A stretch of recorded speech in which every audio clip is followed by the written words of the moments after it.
है वो हमें समय जो है वो देखने को मिलता है, यानी कि वंशानुगत जो है वो हमें समय देखने को मिलता है, उनकी जो विशेषता देखने को मिलती है वो हमें पता चल जाती है। आपको बता दूं इसमें हमें वंशावलियां जो है वो शासकों की जो है वो प्राप्त हो जाती है।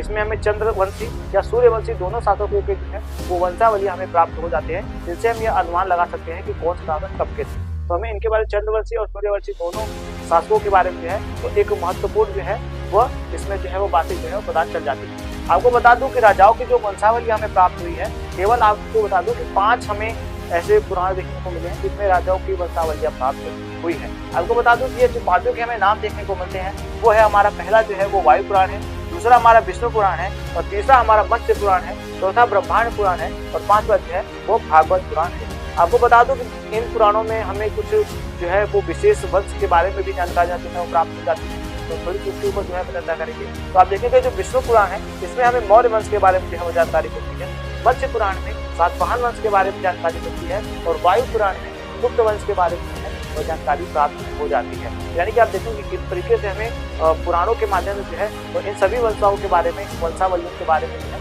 वो महत्वपूर्ण जानकारी वो प्राप्त हो जाती है। अब हम चर्चा करेंगे थोड़ा सा मत्स्य पुराण के ऊपर। तो आपको बता दूं कि मत्स्य पुराण जो है वो सबसे अधिक जो है वो प्राचीन है और सबसे अधिक जो है वो प्रमाणित है, यानी कि सबसे ज्यादा प्रमाणित और सबसे ज्यादा प्राचीन जो है वो हमें मत्स्य पुराण जो है वो देखने को मिल जाता है। इसमें आप देखेंगे कि वास्तुशास्त्र जो प्राचीन आचार्य थे, यानी कि वास्तुशास्त्र जो वास्तुकला के हमें आचार्य देखने को मिलते हैं उनके नाम और जो ब्रह्माक्षर परंपरा के उल्लेख है वो हमें इसमें जो है वो प्राप्त हो जाता है। इस प्रकार से हमें आपको बता दूं ये सारी जानकारी जो है वो हमें मत्स्य पुराण में देखने को मिल जाती है। अब हम अग्नि पुराण के बारे में चर्चा करेंगे। तो आपको बता दूं इसमें राजतंत्र के अंदर के साथ साथ जो है वो कृषि संबंधित जो विवरण है वो हमें आज अग्नि पुराण में जो है वो प्राप्त होता है। यानी कि अग्नि पुराण में आप देखेंगे कि राजतंत्र के साथ साथ जो है वो कृषि संबंधित जो है वो विवरण इसमें जो है वो प्राप्त हो जाता है।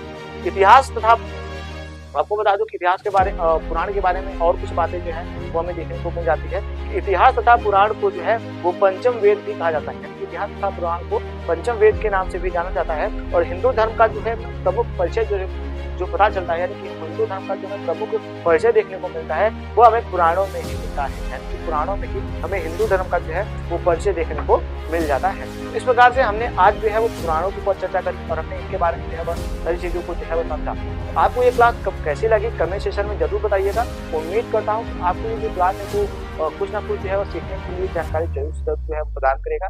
तो आपको ये क्लास कैसी लगी कमेंट सेक्शन में जरूर बताइएगा और अगर चैनल पसंद आया हो तो लाइक करें, शेयर करें, कमेंट करें और अपने दोस्तों के साथ इसको जरूर शेयर कर लें। चलिए आपसे मिलेंगे नेक्स्ट क्लास में, चलते हैं, जय हिंद।